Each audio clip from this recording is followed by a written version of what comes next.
Hi, dear guys and girls, and great to reconnect once again. I'm Petra for all the new subscribers, and great to have you on board as well.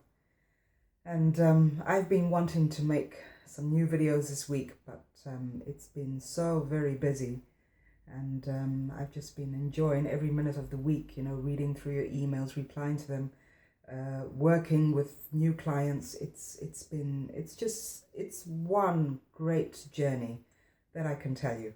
So I just want to say a big thank you once again to all of you who make this possible, because you come on here and you share your story, you share your truth, you offer your insights, you offer ways of healing, and this just it causes this ripple effect of courage and strength. And this is what you need to be able to come to terms with the abuse and to be able to let certain things go. And I love making these videos because they still assist me in my healing. And I'm so happy that so many of you have reached out and, shared your stories of your healing as well. So thank you once again, and I really do appreciate it. The title of the video today is Letting Go of the Resentment, and I think this is a very important topic especially when you are just out of the abuse and when you are starting to put your life back together again. One of the most important things is letting go of the resentment and the anger and the pain. And you will find that the longer you hold on to all of these negative emotions, the longer it takes for you to come to terms with everything, and the longer it takes to get your life back on track. So you sort of put your life on pause. And sometimes this is a good thing. It's always good to stop and pause and reflect on what has gone on and the abuse and what it has done to you and how it has disrupted your family life, your friendships, the relationships you may have with your parents. Narcissistic abuse is like a poison that seeps into every single aspect of your life. So you will probably find that your life has been infected and disrupted in very many ways that you could not even have thought of when you first embarked on the relationship with the narcissist. So to me, this was a very important topic which I applied to my own healing process right in the beginning. I think this was like 2 months after I'd broken up the friendship. And I'd just like to share some things with you because it was the catalyst for what happened after that, the months after that. A very important catalyst, because you need this in order to secure your sanity, because sometimes I can imagine, as I also went through, you feel that you are going insane, that everything about your person is just not valid anymore. And this is so very far from the truth. So you need to get back and focus on your truth again. And in order to do that, I have a few points that I applied, once again, that I applied to my story and to my experience. And this has tremendously helped me. So just to start at the very beginning, the narcissist will never apologize. And if they do, it is only to their benefit. It is because they want to maintain control of you, and it is because they fear at some point that you will abandon them. So in order to keep you, in order to maintain their supply, they will apologize. They will give you a fake apology. But this does not happen very often. So, if you do receive that apology, you might go into the self-doubt again and think, maybe they're not so bad. Maybe I should give them a second chance. And in some cases, you may be thinking, maybe I'll give them a 100th chance for healing things and for repairing the relationship with me. But realize that this is a false apology. There is nothing real about it. It is purely set up to maintain contact with you and issues them another invitation to continue abusing you. So, retract that invitation. Do not extend the invitation to them anymore. So I understand you want closure. You want closure from the friendship, from the relationship. You want that apology from them. You want them to admit to certain things. But this is just something, once again, that will never happen. Now, closure is not a two-way street when you are dealing with a narcissist. Closure is for you. It is a one-way street. And why do I say this? To give you a small example, as you know, when I was befriended with this narcissistic ex-friend, I broke it off twice. And the first time, I think there was no contact for 5 or 6 months, 4 or 5 months, I think. And at some point, I initiated contact again. And the friendship, we took the friendship, we continued the friendship. And I remember saying to her in one of our first conversations after the no contact was, I explained to her how I went through a whole grieving process, that I missed her, that I was so glad that we got to the point of being able to speak on certain things. And I remember her saying to me, "That's strange that you're going through a grieving process." And I could hear her smiling. And she said, "That did not affect me at all. I did not go through a grieving process. I just wanted to know why you have changed so much and why you are setting boundaries. So, she says, she said, if you are feeling grief, then maybe you need to check yourself, because obviously you have done something to cause this grief of the breakup." And I thought to myself, isn't that fascinating? That you can have two people in a friendship, maybe in your case a relationship, where you feel that this is a give and take relationship, but these are the very real, very hard facts. When the narcissist says to you, "I have not gone through the grieving process, I was just wondering why you had changed so much," they are telling you their truth. So it is up to you to believe them and to know that what they are saying is the absolute truth. There is no way that they feel sorrowful that you have left the relationship or friendship. At any rate, they will just be very upset that you have cut off their supply. So, coming back to the closure thing, it is up to you to make that closure. Do not expect the narcissist to get into a conversation with you. Do not expect them to explain themselves, to give explanations for the abuse, to give explanations for all the horrible and terrible things that were going on. This is something you cannot expect. It is just not real. They live from a false self, so they are not able to see what they are doing wrong. They do not want to see that they are doing wrong because they feel they are superior. So I've said this very many times, but sometimes, you have to keep reminding yourself that they come from a place of superiority and they look at you as being the silly person, the inferior person, someone who is just so gullible because you swallow all of their nonsense. So getting closure is for yourself, and it is something that you do on your own.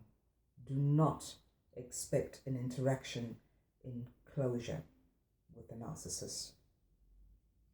You have to remember that they have inflated egos, so therefore they think they are never wrong. And if anything, they expect you to apologize.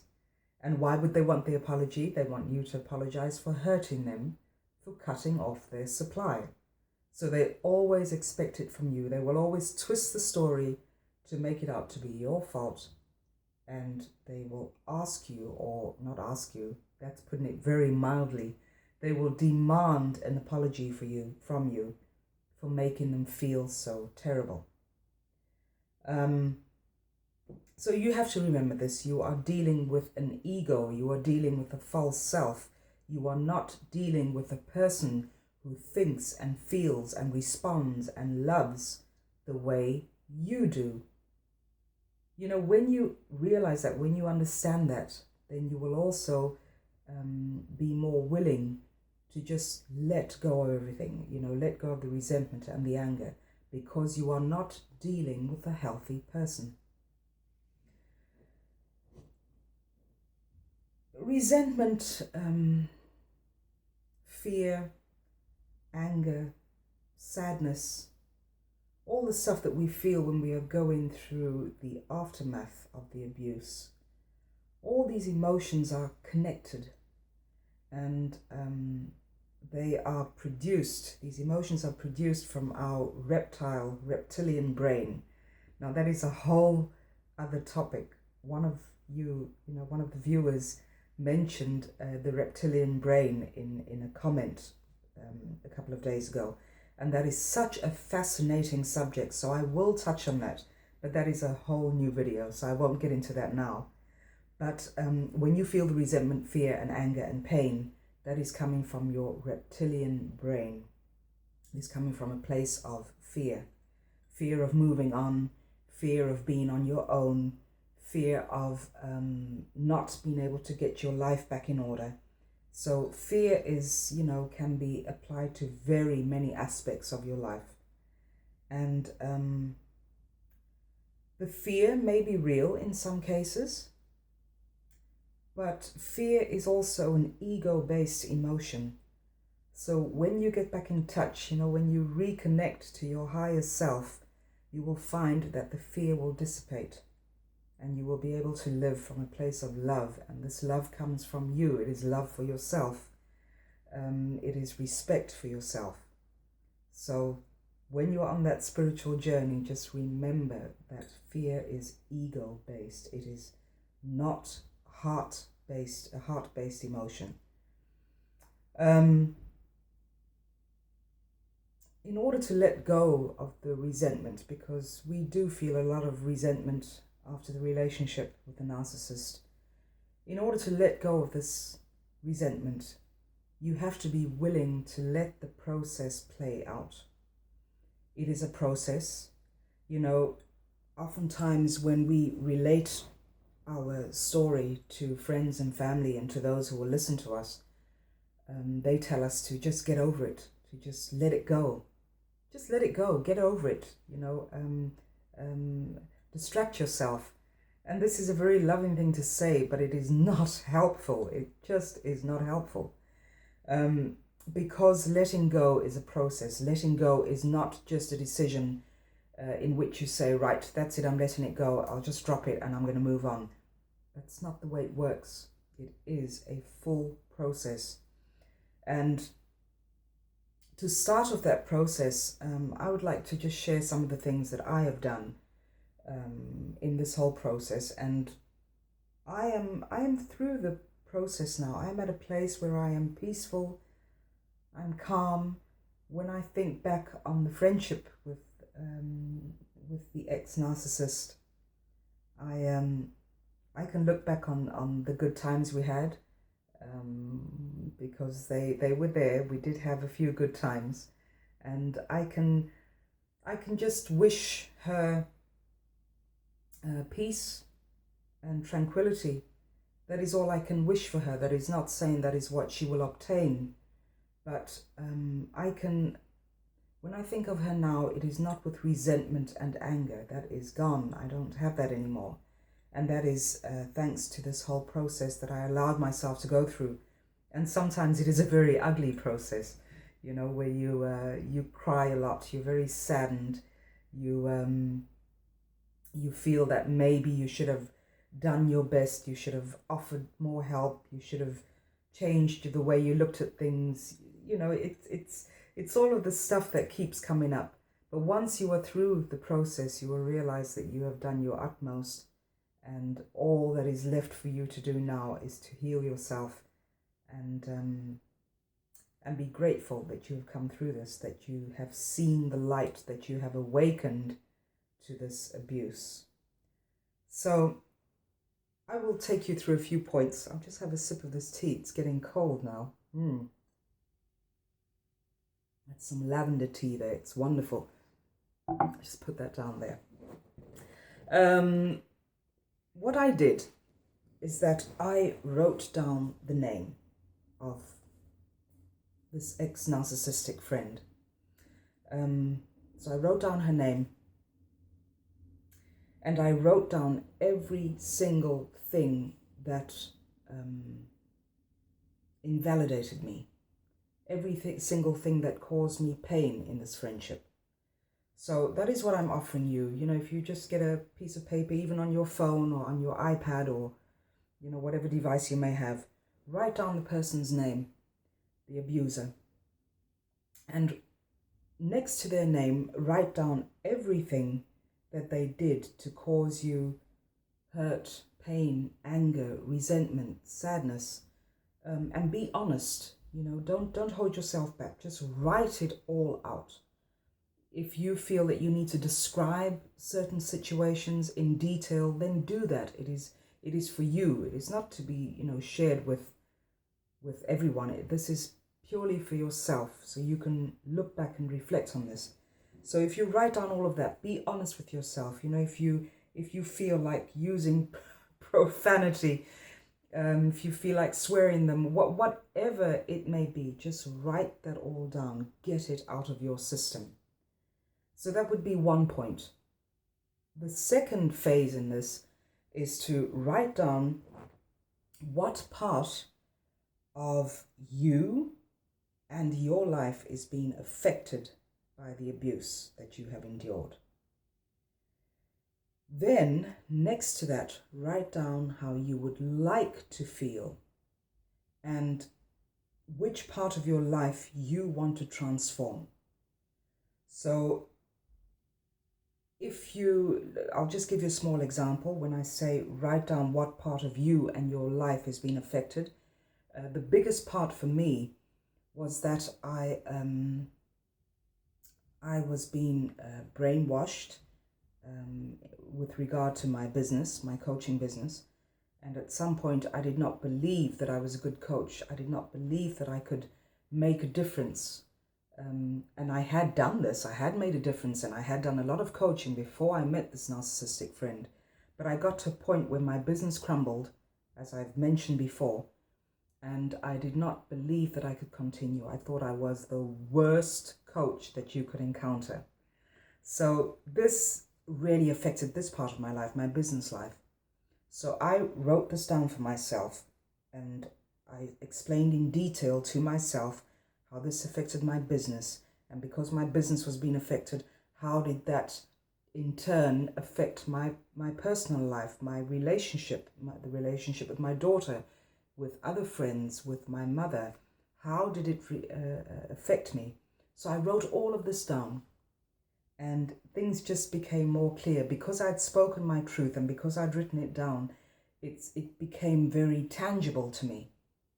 And I could put my finger on certain things which before were just sort of very blurred and I was not focused. I did not know how to move on from being stuck.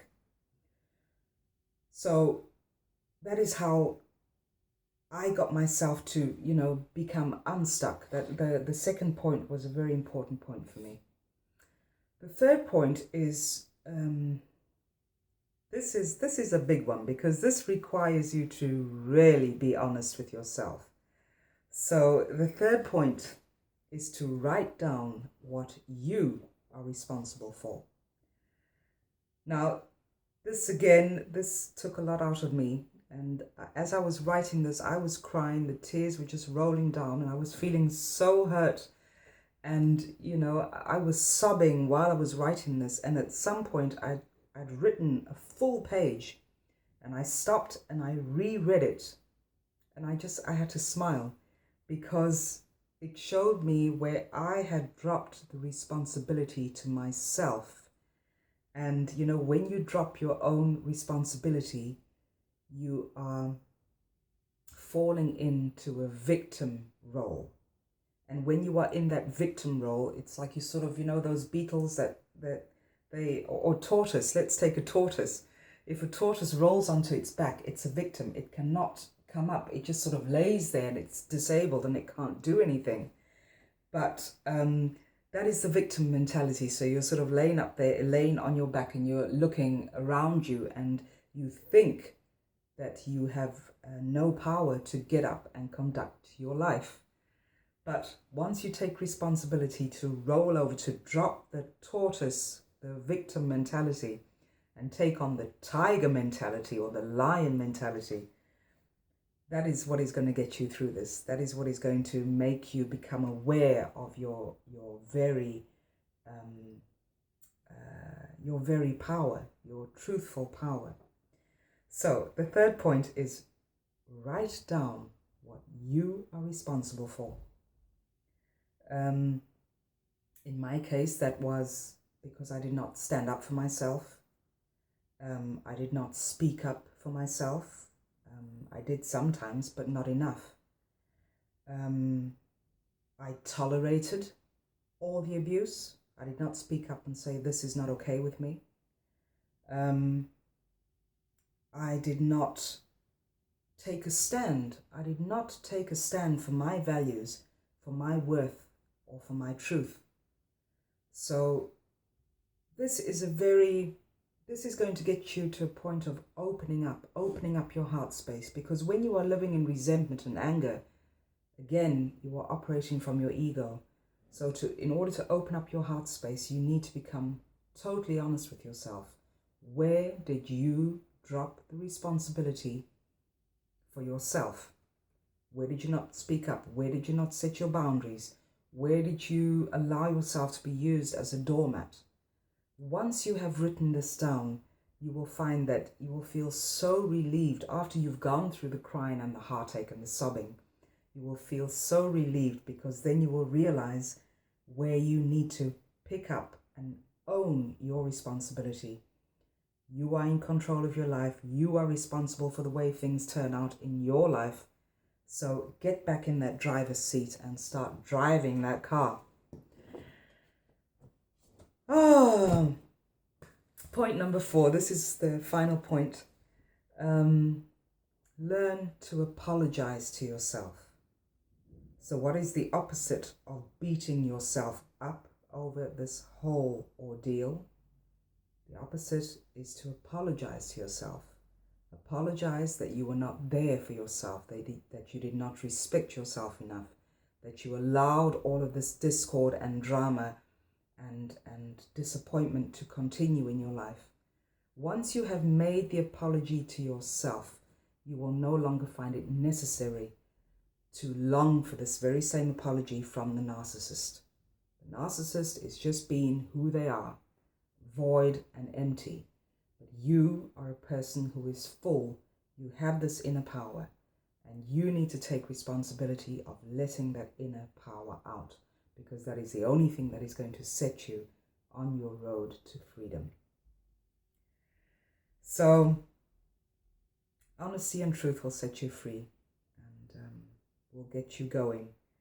You need to get all of this drama and all of the book out of your system. Write it down, and then just keep going over that, and also apply, the video I did on post-traumatic stress.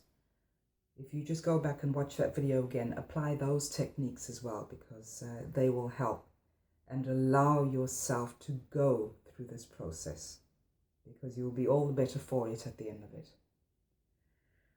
Right. Thank you once again for watching, and I'm going to try and make another video tomorrow, because I sort of have a free weekend, and next week is another very busy week, so I'm going to try and get in another video tomorrow. Thank you for sharing all the topics that you were interested in. I've made a list of the topics, and I will go down the list and use those for making new videos. Thanks once again, guys and girls. Enjoy your Saturday. I know I certainly will. And speak to you probably tomorrow again. Okay. Bye now.